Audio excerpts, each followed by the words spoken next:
My hope is that you watch this video and you're like, I could do this.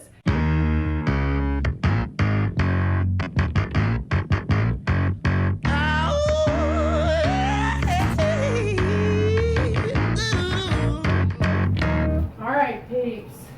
Okay. Oh, this is gonna take forever.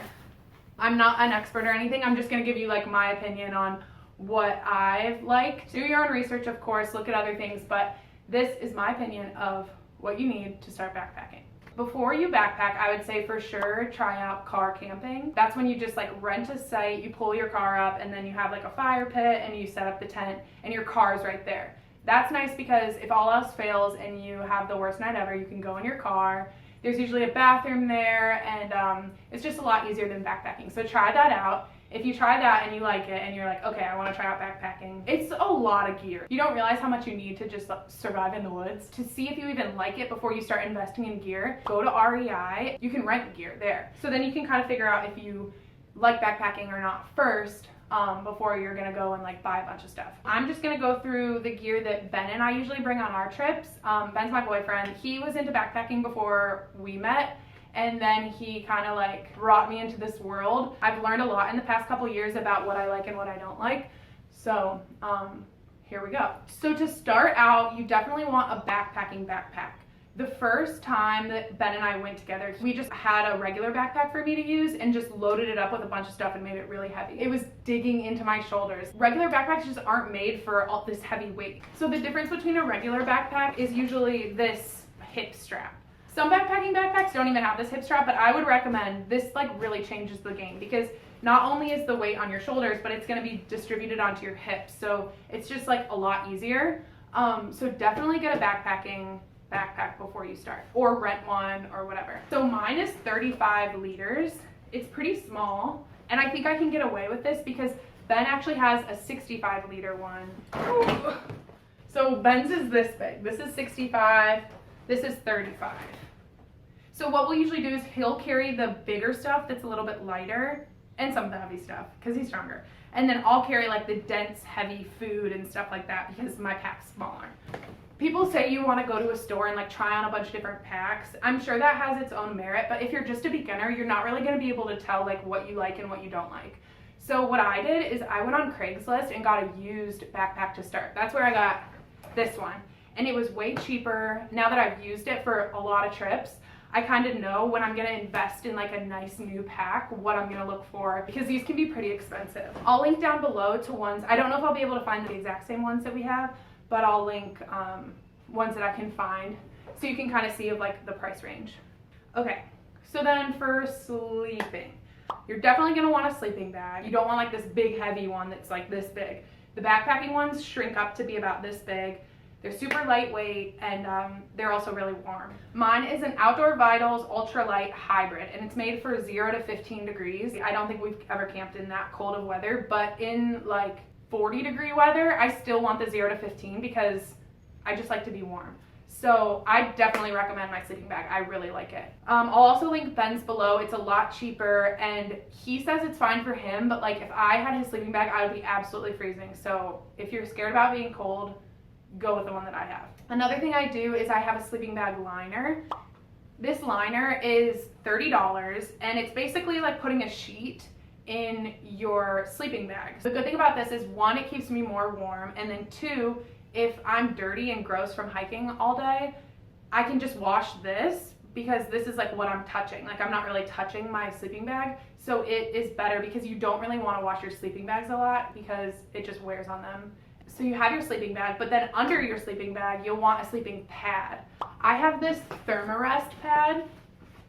I really like it. It's actually $45, which kind of sucks, but I think it's worth it. This will make you warmer, plus it's a little bit of a cushion. I've seen ones that you can like blow up. I've never tried one of those, so I don't know how this compares to that. But I really like this one. If you want a cheaper version, Ben has this like military style sleeping pad. His was only $20.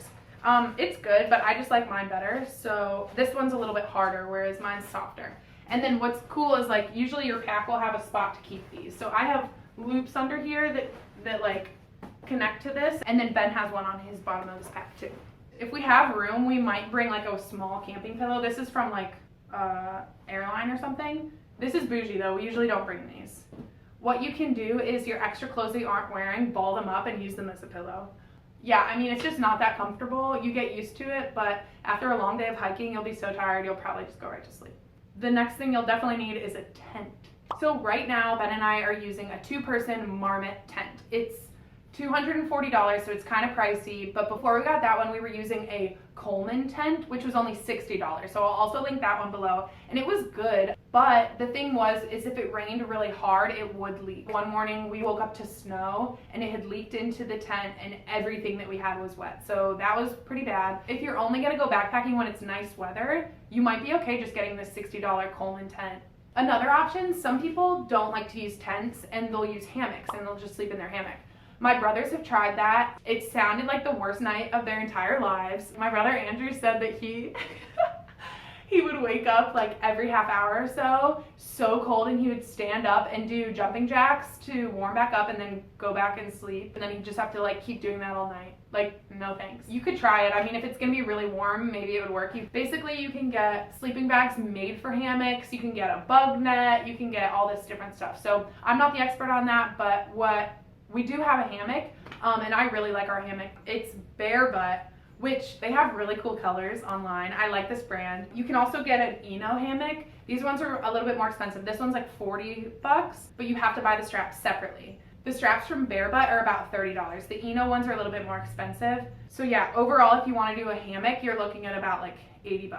A decision that you need to make before you go is what kind of food you're going to be bringing. Part of backpacking and camping, my favorite part, is food. I can make a separate video about that, but for this like gear video, I'm just going to talk about like the different options. The easiest way to do it is probably going to be stuff that you don't need to cook, that's just ready to eat, like making sandwiches, vegetables. If you want to cook, the next easiest option is going to be those instant backpacking meals, and you can get them at like Dick's Sporting Goods, REI, any outdoor store is going to have them. And they're really nice. You just add water, add boiling water, and then it like turns into an entire meal. There's all different types of stuff. There's breakfast food and lunch food and dinner food. So if you want to do that, you're going to need a cook set so that you can boil water out when you're in the wilderness. Oh my gosh, it smells like a campfire. Okay, so these cookware sets, you can get them on Amazon, and they come with pretty much everything you need. I think they run for about like $40, and basically it's like a very compact way. It has a pot, it has a pan, so you'll definitely want to buy this. And then another thing is you're going to need to buy a miniature like 1-burner camping stove, and this is only like $10 on Amazon. Separately, probably at the camping store, but you get like a mini propane tank. You screw the 1-burner onto the propane, and then that's basically your stove. So then you put your little pot on it, you boil your water, and you pour it in the instant meal, and there you go, you're ready to eat. Bring a lighter. You need a lighter.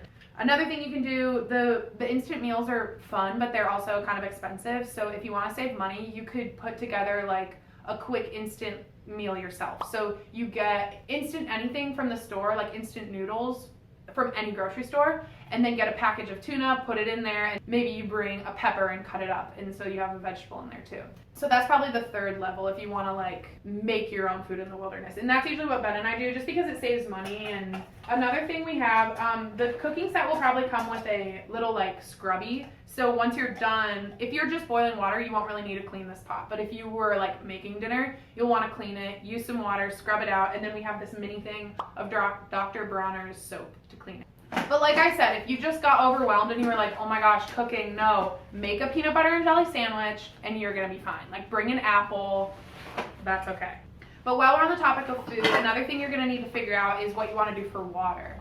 So if you're going to a place with like streams or lakes or something, you don't have to bring all the water that you're gonna need. You could bring a water filter, and there's 3 different water filters that I'm aware of. You could buy a straw that like filters the water as you're sucking out of it. That's a life straw, and that is about $20.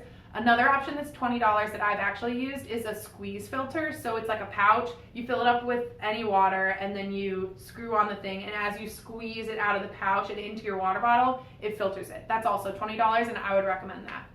So Ben and I used that for a while, but we recently upgraded to like this amazing filter, and I'll show you it. It's like $80, but it's so nice, it's so fast, it's so easy. basically like it's this pump and you screw it right onto your Nalgene. You put this in the water and then as you pump, it pumps it straight into your Nalgene and it's filtered and it's amazing. And if you're really gonna need to be pumping a lot of water, I would definitely recommend getting this. But yeah, if you're a first-time backpacker, don't worry about this.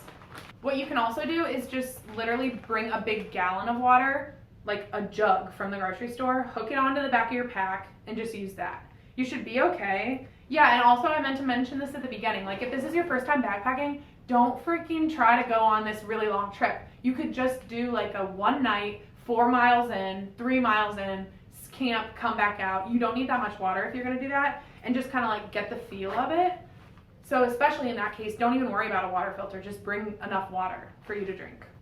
Okay, so those are kind of like the big categories of things you're gonna need. Now I'm just gonna start talking about random stuff that you'll probably wanna also bring. One thing is a rope. So if you're in areas where there are bears and wildlife, you're gonna wanna hang your food up in a tree.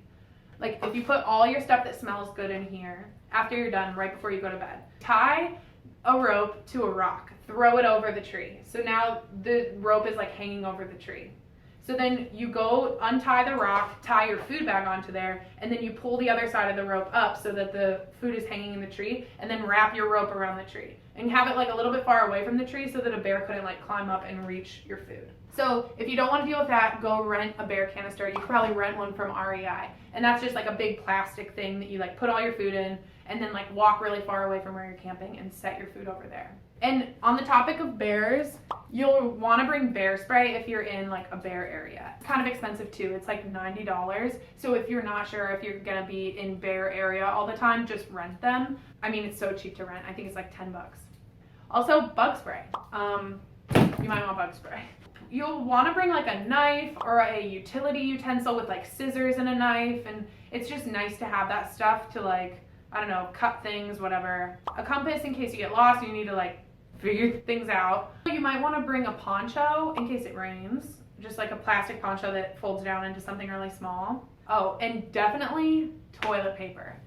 This isn't the video that teaches you how to do your business in the woods. There's a bunch of those on YouTube, so look them up, but ground rules are if you take it in, take it out. You don't just want to leave your toilet paper hanging out in the middle of the woods. That's like rude to the other people. So you either need to bury it with your business or put it in a glad bag, like a plastic bag, and take it out with you. I always bring phones and like electronics because I like to film when we're out there. Just put it in like a plastic bag or like a waterproof thing, and then at night I turn off my phone so that I save battery. You can also bring a power pack if you want to keep your phone going. It's rare that you're in the wilderness and your GPS still doesn't work, so it's really nice to have your phone in case you like really got lost and you can kind of figure out where you are. Definitely bring some sort of first aid kit. Ben and I always carry this. It has Band-Aids, you know, ointments, any emergency medicine that you're gonna need. Like I have allergies, so I always bring my EpiPens and Benadryl and sunscreen, chapstick. And if you don't have any of this already, you could probably just buy a random first aid kit on Amazon. Okay, personal hygiene stuff. I usually bring like deodorant, toothpaste, toothbrush, and maybe some wipes. Like if you wanna just like wipe down your body before you go to bed, because you're probably not gonna be showering out there. That's nice, but make sure you pack those out too. And then make sure when you're hanging your food, you're gonna wanna put your toothpaste, your deodorant, stuff like that in with your food, because bears smell that too. They might think that it's food, and then if you have your toothpaste in your tent with you, you don't want that. I would definitely recommend wherever you're going to call the ranger station and ask them for like advice on like the area and what trails might be good. And like, I know it sucks to call people and be like, hi, I'm planning a trip, but like just do it because they can help you. Every place is different, so getting the input of a ranger nearby is gonna be great for you. We're nearing the end, people. Yay. So now I'm gonna talk a little bit about like what clothes you'll wanna bring. And this really depends on like where you're backpacking, what you're gonna need, but I'm just gonna tell you what I have. You want hiking boots. Yeah, I mean, if you're interested in backpacking, you should probably just have hiking boots anyway, so you probably already have them, but when I was looking for hiking boots, I found a lot of luck at DSW. So if you go to the back of the store in the clearance aisles, they'll usually have hiking boots, and I actually found my hiking boots in the boys section.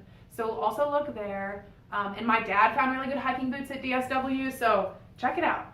I have these Merrill boots. I like the higher ankle ones to give you some ankle support. And Ben has Loa.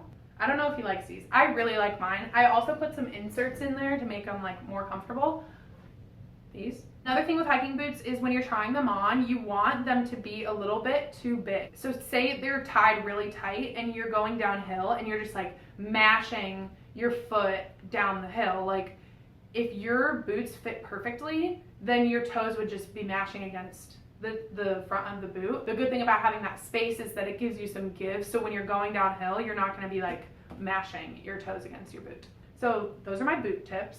Another option other than boots is I have a pair of Chacos, basically like really thick hiking boot soles, but sandals. And I know people who in warm weather use those like just as hiking boots. So that's a good option too. If you already have Chacos, maybe you'll just use those and you could put on a nice pair of socks underneath them. For hiking socks, I mean wool socks are the best, but they're kind of expensive. So you can get like a blend. I'll link the ones I have below. They're not that expensive. Socks are very important. Like even if you just think you're gonna need like 2 pairs of socks, bring 2 extra pairs, because after a day of hiking, you're gonna wanna change out of your socks, and like having wet, gross socks is the worst feeling ever. And like when you put on a new pair of socks, you just feel like a whole new human, and it's worth it. Don't skimp on the socks. Another thing you're gonna wanna bring a lot of pairs of is underwear. I mean, yeah. It's small, so just like bring more than you think. It's always better to have more underwear than not. So for pants, I'd say just different types of pants, because you don't know how you're gonna feel, what you're gonna want. Usually I'll bring shorts if it's warm enough, leggings, and then a pair of swooshy pants or like sweatpants to keep me extra warm if I need it. And for tops, same deal, just layers. I would bring a sports bra, tank top, a t-shirt, a long sleeve, and then like maybe a fleece or a windbreaker. Yeah, I would say a winter jacket, but like if you are backpacking for the first time, don't go somewhere where you're gonna need a winter jacket, because it's not gonna be fun. Like if you're trying out backpacking, do it in warm weather, so weather is not like an obstacle, because you're gonna have enough obstacles just figuring out everything else. But if you're in winter weather, bring a lot of winter clothes. Like, oh my gosh, when we were backpacking in Banff, I was wearing all my clothes while we were sleeping. Like I was wearing 3 layers of pants, like 10 layers of shirts, literally not joking. And then I would wear like these like scarves all over my head, and like, wow, yeah. Oh, another thing is like if you think it might be a little cold, bring a hat, because that really makes a difference, just having something on your head and keeping your head warm then. Wow, yeah, that's it. Okay, that actually didn't take as long as I thought. I was looking at, like, you don't even want to see what my living room looks like right now with all this gear everywhere. My hope is that you watch this video and you're like, I could do this. And if not, you can do it. Like, I believe in you. Like, it's really not that hard. If you have a friend who knows how to backpack, go with them, have a good attitude, and you can really do it. Being out there, it's empowering to be able to be like, oh my gosh, I have everything that I need with me on my pack. I can survive. It's a great escape. Also, the feeling of solitude, just being away from all the craziness. Guys, you gotta go backpacking. He's on the scene. He's the first to leave. Drinking Ovaltine. Since he was